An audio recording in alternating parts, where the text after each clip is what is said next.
We got a special treat. We got State Representative Brandt Smith is with us in studio. Brandt, how are you? I'm doing great. A little bit worn down from Girl State, but that's incredible. Doing okay. So Girl State is actually over. It's done. Yes.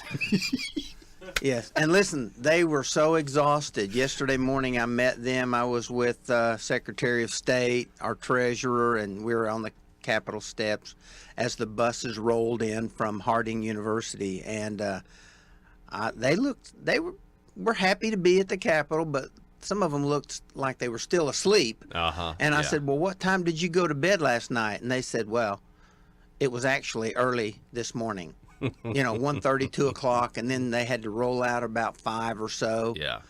So, but for some reason, once they got in the chamber, that energy level went right back up to maximum level, and it was an awesome experience for me to see and hear the intelligence.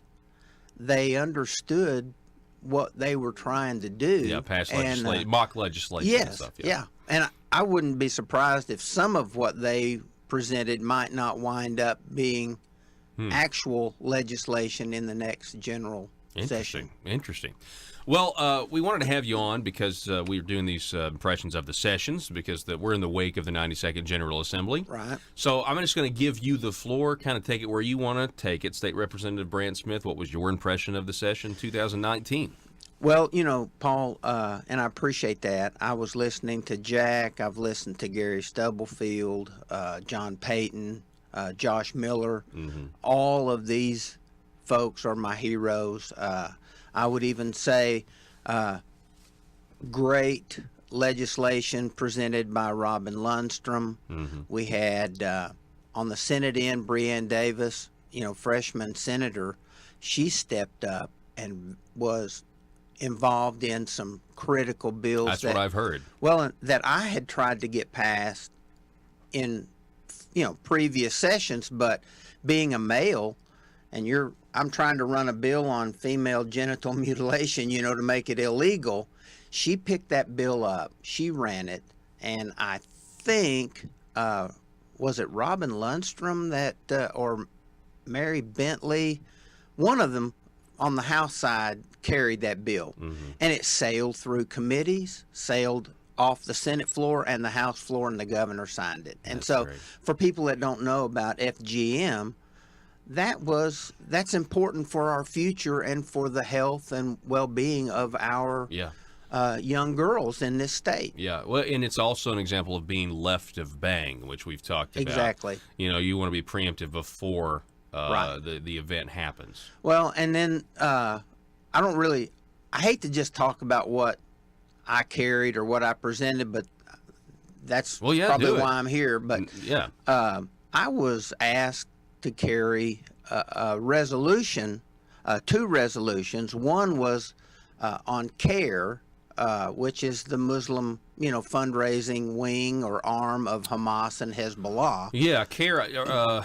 Center for American and Islamic Relations. Yeah. And were they an unindicted co-conspirator in the Holy Land trials? Is that CARE or is that the Muslim Brotherhood? Well, they're all linked. All linked. They were, I believe they were indicted. Yeah. And as a result, the Speaker, Matt Shepard, and some of the others in the House started receiving emails and phone calls from the headquarters out of D.C. You don't want to do this. You don't understand what we're about. There was a great deal of pressure put on members of the House not to support that resolution. Mm-hmm. And even to this day, the Southern Poverty Law Center calls me and asks for interviews, and so I reached out to Colonel Paul Deckert and Christopher Holton, our friends, and I said, the Center for Security Policy, out of D.C., and I said, they want to interview me on why I'm the Southern Poverty Law Center. Why I'm a hater, and they said, you know what, let it go, because they're just setting you up for an ambush. Yeah. So after multiple calls and voicemail, messages, they quit calling. Mm-hmm. But I've had other people out of Ohio and different places around the states leave me voice messages. And one guy, he never could say my name, but he just said, Bud. Bud. Bud, you need to get your facts straight, Bud. And talking about Netanyahu being the most dangerous man on the planet. And so I just, I told Paul Deckert, I said, Colonel, thing about this is, I think they just want me to know that they have my phone number and my contact information. Yeah. And Paul was so, precise. He says, and we have theirs. So, Colonel Deckert. Matter of fact, when I heard that you were running that resolution, I was hoping that the folks from Frank Gaffney's Center for Security Policy would show up and testify. Well, just and he because did. I love Colonel Paul Deckert. He's a great guy to talk to and hang out with, and I got to do that a little bit. Yeah, he's a great guy, and I think we all sat around and had a meal together in a previous session over American Laws for American Courts. But I have a lot of respect for them. And what people don't understand. I celebrated Colonel Paul Deckert's birthday. It was his birthday one night, and I went out with we went out me and Christopher. Yeah, and we had it was a really fun educational evening. Did I go on that one? No, that was the last session. Okay. But this one was this was after they were there. Okay. For well, I this know resolution. one of those dinners. It was during Lent, and they had given up alcohol. Yep. So I thought, well, good. At least I don't have to buy their beer and their drinks, because I was treating them. But so we got that resolution passed out of the House and the Senate.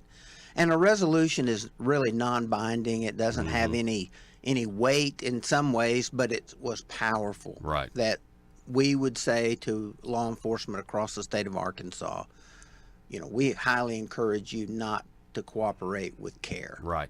Because they're desensitizing our law enforcement. And what CARE does is they come in and they try to offer these classes to law enforcement. And from what I can tell, it's just a ruse. It's like you said, desensitize and that sort of thing. And little takia, if you will. Yeah. Well, and another resolution. Of course, Tim Loggins approached me for Patriots of Act 746 and asked, "Hey, would you be willing to carry a resolution to clarify gun rights in the state of Arkansas?" And I said, "Absolutely." I never even hesitated. I'm not just a hunter, but I believe in our Second Amendment right to carry, unconcealed or concealed. It's up to the citizen to make that call. Yes. So I had some help with the resolution, and initially the resolution was probably 25 or 30 words.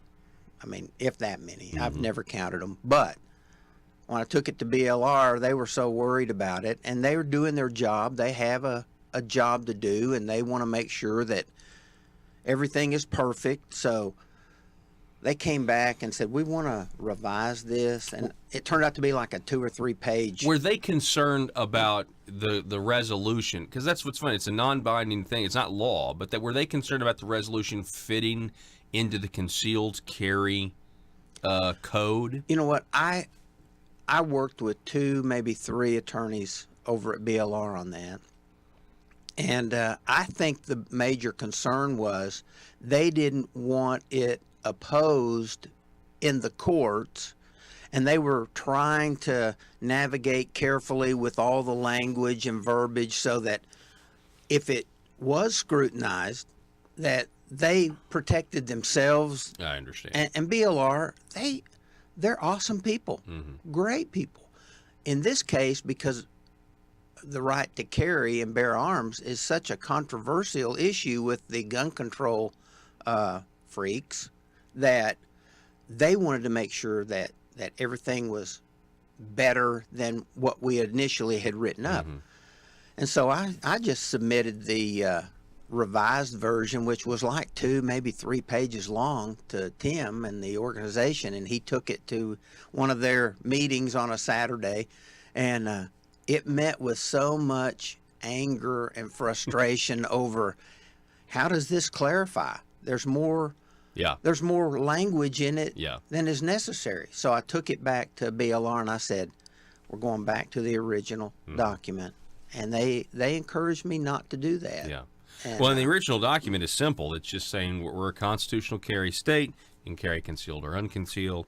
And the Taft decision, Taft versus the state of Arkansas. validated that right. Well, and of course opposition in the committee from mostly Democrats. Oh, yeah. I mean, it was a partisan Let me tell you issue. something. When you were at the end of that committee, the House Judiciary Committee, Tim Loggins from Patriots, VEX 746, was there. Were you amazed? I think he might be the best supporting witness, if you could call it a witness, or somebody testifying for something. Well, he knew the code backwards and he forwards. did, and I think he outspoke the opposition. Mm-hmm. And I think he reassured any Republicans that Yes. might have had, might have been 80% on board or something like that. Right. They're like, the law is clear. He was so succinct and accurate. Mm-hmm. And here's the thing about, and I respect attorneys that are on that Judiciary Committee. They're all friends of mine. But I can tell you, they know the law too. And it's hard to argue with the law when it's being presented correctly Yeah. by a witness. Right. And Tim did an outstanding job. I was just sitting there, I was kind of stoic as I sat there, but inside I was thinking, that's a 3-pointer. That was a big deal.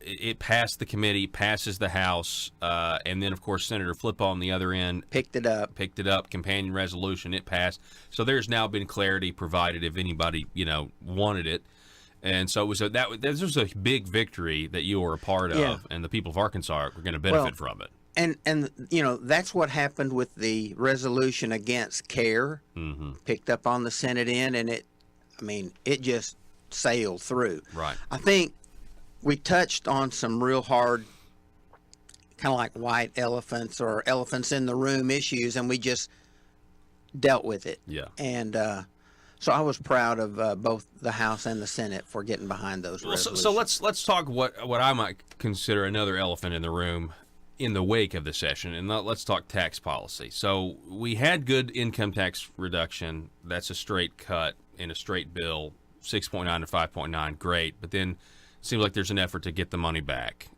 with a gas tax increase, a half-cent sales tax going on the ballot to keep the tax from sunsetting, and then the internet sales tax and everything else. And I know there was the internet sales tax specifically, there was corporate tax cuts in the future as well, and that kind of made it hard to vote against or vote for, But what I want to know, Brandt, is what do you think? I've got the DFNA numbers, but do you agree that the people are going to be paying more money to the government than they were before? And I've listened to other legislators that have come on your program, and I think the consensus is probably. Yeah. Yeah. And, but here's the thing too. I did sign that no new tax pledge back in, I think, 2014.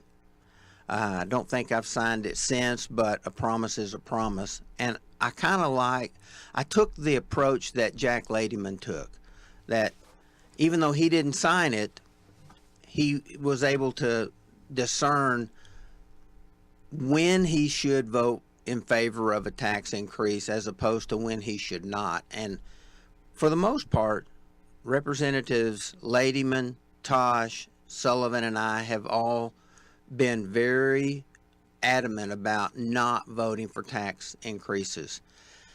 In this case, and I've been raked over the coals a few times for it, but the average constituent that I have had conversations with, they understand that without a good infrastructure, highways, bridges that are in disrepair, we're not going to have some of that development in our business goals if people can't get their products to and from market.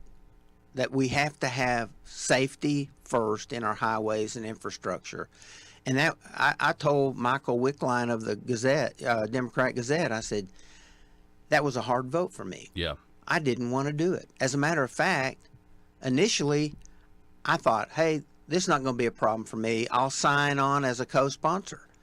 And then when the bill was actually headed to the House floor, I added an amendment which some people considered a hostile amendment. Here I am, a co-sponsor on the bill. I do plan on voting for it, but I had my name removed as a co-sponsor. And that held that bill up for 2 or 3 days. And it made a lot of people angry. So even yesterday during Girls State, one of the legislators approached me. I was sitting at the back or standing, and they said, "Hey, would you like to go down front and talk about how to hold up a Senate bill?" And I'm like, no, I don't. But I voted for it because I want economic development to continue to move forward in Northeast Arkansas. We're a blessed region of the state. But I did it. I even told you, I think, in advance. I'm gonna do this. I get the arguments for it. I disagree. Yeah, of course. But yeah, of course you do. But here's another legislator, and I were talking yesterday about it, and he was saying the very people that were telling me, when are you going to fix our roads? When are you going to get our bridges fixed? Now, this is just yesterday. Yeah.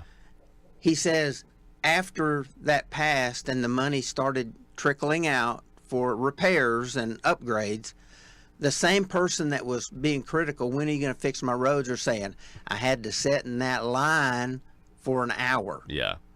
So, but last question. What about spending though? We've got to quit spending so much money, right? Then you don't have to go back to the people as often and ask for revenue. I mean, ideally never. Well, and I like the approach Dan Sullivan takes. If it increases the size of government by adding bodies to agencies and people to agencies, he typically votes no. Mm-hmm. If it increases taxes, he votes no. And I think that's why he is considered one of the most conservative men, legislators in the House. And so I kind of broke ranks on that vote this time, but I think my intentions were right. But we had other highway bills, but they never made it to the floor. Yeah, and they weren't going to be allowed to make it. That's the big thing. That's the big thing. Julie Mayberry's bill wasn't going to be allowed. Will you stick around real quick? I want to ask you one more question on the legal immigration sanctuary cities. Okay. All right. We'll be right back with State Representative Brandt Smith. A lot of time. Real quick, State Representative Brandt Smith, wrapping up his impression of the session. You took to the House floor, spoke for the anti-sanctuary city bill. Tell us about that issue at the end of the session. Well, that bill, I think it was, 411 House Bill or Senate Bill 411 from Senator Stubblefield. From Senator Stubblefield. We had spoken for over a year about doing something like this, and he filed his bill and then asked me to carry it on the House end, which we lost it in committee one day, and we came back after some sitting down and thinking about how do we get this thing back on the floor and through committee, and we were able to do it. There was a lot of wrangling about the Democrats are going to want fiscal impact statements and everything to go along with it. So met with some of the BLR people, and they said there's no fiscal impact to the state on your bill. As a matter of fact, if a city decides to become a sanctuary where they have a policy from their city council or whatever, quorum courts, whatever, how that works, they could lose money. So the state could actually save money. And I said, can you put that down, that there's no fiscal impact to the state? And they said, yes. And I said, how long will it take you? Could you do it in the next 5 minutes? And they said, we can. So we went back to committee, and it was so funny because some of the Democrats were yelling about there's no fiscal impact statement, and Nelda speaks. She picks up her fiscal impact statement and waves it around and says, well, I have one right here. And so then they were so stunned that it ended the questions. Mm-hmm. And the vote was favorable and went back to the floor. They tried that again on the House floor. Yeah. And Charles Blake did. Yes. Who's now resigned as a minority leader right. and going to work I hope I had something to do with that. But I think that there was a lot more at stake. There was a lot of pressure around the state. Don't go this route. Don't go this route. But it's the right thing to do. Mm-hmm. And I'm thankful to Gary Stubblefield, to the Senate for passing it, and to House members. And basically, when I went to the House floor, I'd already decided I am not taking questions. Debate already took place in committee. I'm just going to make my comment and step away. Yeah. And you did, that's what I did. And there were Democrats standing up, getting ready to hammer me. Yep. And once you're out of the well. But once you're out of the well, and also there was a lot of activists on the left who were up in the gallery. You could tell some of these Democrats just wanted a grandstand. Well, what I wanted to say. It was going to pass. It was going to pass. What I wanted to say is to those in the gallery who are opposed to this sanctuary policy bill, we have 40-something ICE agents in the state capitol, so you may want to exit through a different door on your way out. And then I thought, no, probably that's kind of mean-spirited. I won't do that, but in my heart, I was saying it. State Representative Brandt Smith, thank you so much for being on. Let's come back sometime and talk about the Arkansas School for Math, Science, and the Arts. Yes, we ran out of time, but I hear there are reports, very disturbing reports about what's going on. And it's broad in the allegations, and so it's not just students that are upset. Faculty, administrators. We'll do this soon. We'll do this very soon. Thank